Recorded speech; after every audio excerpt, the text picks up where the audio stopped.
Hello friends, welcome to my YouTube channel unique English learning में। अगर आप भी अपनी इंग्लिश को इम्प्रूव करना चाहते हैं तो आज की इस वीडियो में आपको बताऊंगा आप अपनी इंग्लिश को मूवीज़ के सबटाइटल की हेल्प से कैसे इम्प्रूव कर सकते हैं। इस तरीके से इंग्लिश सीखने का एक बहुत अच्छा फ़ायदा ये होता है कि आपकी एक तो स्पीकिंग स्ट्रांग होती है, जो उसमें हम रिवीजन करते हैं, बोलते हैं, प्रैक्टिस करते हैं जिसके से उससे हमारी स्पीकिंग तो स्ट्रांग होती है। दूसरा, हमें वर्ड्स का आइडिया लेकिन मिलता है कि इस वर्ड्स की मीनिंग क्या है, और तीसरा कि वर्ड्स को कैसे अरेंज करना है, हमें उसका आइडिया लगता है।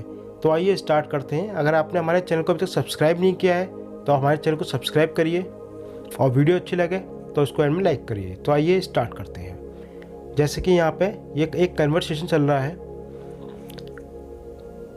एक चीनी जहाज में खाना बनाने का केवल एक ही फ़ायदा है। Cooking in a Chinese ship only has one advantage. एक चीनी जहाज में खाना बनाने का केवल एक ही फ़ायदा है। Cooking in a Chinese ship only has one advantage. तुम्हें बर्तन नहीं धोने पड़ते। You don't have to do the washing up. You don't have to do the washing up. तुम्हें बर्तन नहीं धोने पड़ते। अब यहाँ पे जो वॉशिंग अप का यूज़ करा गया है वो बर्तन धोने के लिए यूज़ करा गया है। धोने हैं बर्तन धोने के लिए, यहाँ पे वॉशिंग अप का यूज़ करा गया है। You don't have to do the washing up. एक पल के लिए मैंने चीनी के बारे में सोचा। For a moment I thought about the Chinese. For a moment I thought about the Chinese. अब यहाँ पे एक पल, फॉर ए मोमेंट, मैंने चीनियों के बारे में सोचा। I thought about the Chinese. और मैं उन लोगों से नफरत करती हूँ जो थूकते हैं। And that I hate people who spit. And that I hate people who spit. Spit means मतलब थूकना, हेट नफरत, आई हेट पीपल मतलब उन लोगों से नफरत करती हूँ। Who spit. कौन हो तुम? एक पुलिस वाला। Who are you? A policeman. वो कहता है उससे, रुको रुको, वेट वेट। तुम एक बूचड़ खाने में जा रही हो जहां सैनिकों का एक दस्ता तुम्हारा इंतजार कर रहा है। You are going to slaughter house. There squad waiting for you. You are going to the slaughter house. There a squad waiting for you. ये इसको बताता है कि जहाँ पे तुम जा रही हो वहाँ पे एक सैनिक, काफ़ी सारे सैनिकों का दस्ता तुम्हारा इंतजार कर रहा है तुम्हें मारने के लिए। तो यहाँ पे जो स्लॉटर हाउस का यूज़ करा गया मतलब बूचड़ खाना, मतलब कत्ल करने के लिए, कत्ल खाना, जहाँ पे इसके मारने की वो कर रखी है, पूरी प्लानिंग कर रखी है। तो वो उसको रोकने आया है वहाँ पे। तो इसलिए उससे कहता है कि तुम एक बूचड़ खाने में जा रही हो जहाँ सैनिकों का दस्ता तुम्हारे इंतजार कर रहा है। You are going to the slaughter house. There is a squad waiting for you. मैं तुम पर क्यों विश्वास करूँ? जो लड़की है वो उससे कहती है, मैं तुम पर क्यों विश्वास करूँ? Why would I believe you. Why would I believe you. मैं तुम पर क्यों विश्वास करूँ। अब जैसे ये सेंटेंस है, इस सेंटेंस को अपने डेली यूज़ में भी कर सकते हैं कि मैं तुम पर क्यों विश्वास करूँ। Why would I believe you. और इस तरह से मैं प्रोफेसर से मिली। लड़की सोचती है, अपने बताती है इस चीज़ के बारे में कि मैं इस तरीके से प्रोफेसर से मिली।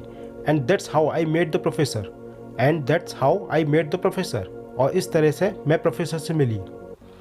रिश्ते के बारे में अच्छी बात यह है, the good things about relationship. रिश्ते के बारे में अच्छी बात यह है, the good things about relationship. आप अंत में भूल जाते हो कि उन्होंने कैसे शुरू किया। Is that you finally forget how they started. Is that you finally forget how they started. आप अंत में भूल जाते हो कि उन्होंने कैसे शुरू किया। Is that you finally forget how they started. वे पहले से ही तुम्हारी माँ के घर में हैं। प्रोफेसर को बताता है कि वो पहले से ही तुम्हारी माँ के घर में है। They are already in your mother's house. They are already in your mother house. वे पहले से ही तुम्हारी माँ के घर में हैं। इसलिए मैं तुम्हारी मदद करने आया हूँ। That's why I came to help you. That's why I came to help you. इसलिए मैं तुम्हारी मदद करने आया हूँ। अब यहाँ पे देखिए सेंटेंस कि इस वे पहले से ही तुम्हारी माँ के घर में है, इसलिए मैं तुम्हारी मदद करने आया हूँ। That's why I came to help you. मतलब इस टाइप के सेंटेंस हैं जो कि आप देखिए इनको कैसे अरेंज किया गया है, वहाँ पर किस चीज़ के लिए कौन सा सेंटेंस यूज़ करा गया है। तो इस तरीके से आप अपनी इंग्लिश को काफ़ी इम्प्रूव कर सकते हैं। मैं तुमको कुछ व्यापार का प्रस्ताव देना चाहता हूँ। I want to propose you some business. I want to propose you some business. मैं तुमको कुछ व्यापार का प्रस्ताव देना चाहता हूँ। एक लूट है। ए रॉबरी दैट्स। अब रॉबरी मीन्स मतलब होता है लूट या चोरी या डकैती। यहाँ पे रॉबरी वर्ड का यूज़ होता है। एक लूट है। ए रॉबरी दैट्स मतलब एक चोरी की वो उसने प्लानिंग करी है प्रोफेसर ने, जो इसको बताने के लिए आया है, इसको लेने के लिए आया है कि मतलब तुम मेरे संग में शामिल हो जाओ चोरी के लिए। तो वो उसको बताता है। मैं ऐसे लोगों की तलाश में हूँ जो I am looking for people who, I am looking for people who, मैं ऐसे लोगों की तलाश में हूँ। Well people who don't have much to lose, ठीक है जिन लोगों के पास खोने के लिए बहुत कुछ नहीं है। मतलब वो ऐसे लोगों को ढूंढ रहा है जिनके पास में खोने के लिए कुछ नहीं है। तो वो उससे कहता है कि people who don't have much to lose, मतलब जिन लोगों के पास में खोने के लिए कुछ भी नहीं है, बहुत कुछ नहीं है। तुम इस बारे में क्या सोचती हो, what do you think about. उसको बोलता है कि तुम इस बारे में क्या सोचती हो, जो उसको प्लान था उसका, उसके बारे में पूछता है कि तुम इस बारे में क्या सोचती हो, what do you think about 2400 million euros, 2400 million euros. मतलब उन्होंने प्लान बताया कि मतलब 2400 मिलियन यूरोज की मतलब लूट है जिसकी उसने प्लानिंग करी है, कि तुम इस बारे में क्या सोचती हो। किसी ने भी ऐसा काम नहीं किया था, nobody had done a job like that. लड़की सोचती है कि मतलब आज तक किसी ने भी ऐसा काम नहीं किया कि इतनी बड़ी किसी ने लूट करी हो।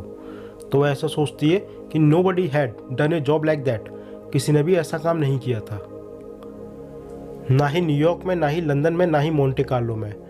Neither in New York nor in London nor in Monte Carlo, मतलब ऐसा काम, इतनी बड़ी लूट, इतनी बड़ी चोरी आज तक कहीं पे भी नहीं हुई थी, ना लंदन में करी थी किसी ने, ना न्यूयॉर्क में करी थी, ना मोंटे कार्लो में करी थी। तो आपको ये वीडियो कैसी लगी दोस्तों। अगर वीडियो अच्छी लगी हो तो वीडियो को लाइक करिएगा और चैनल को हमारे सब्सक्राइब करिएगा, और आपके लिए ऐसी और वीडियो लाते रहेंगे जिससे कि आप अपनी इंग्लिश को इम्प्रूव कर सकें और ऐसी प्रैक्टिस करते रहें।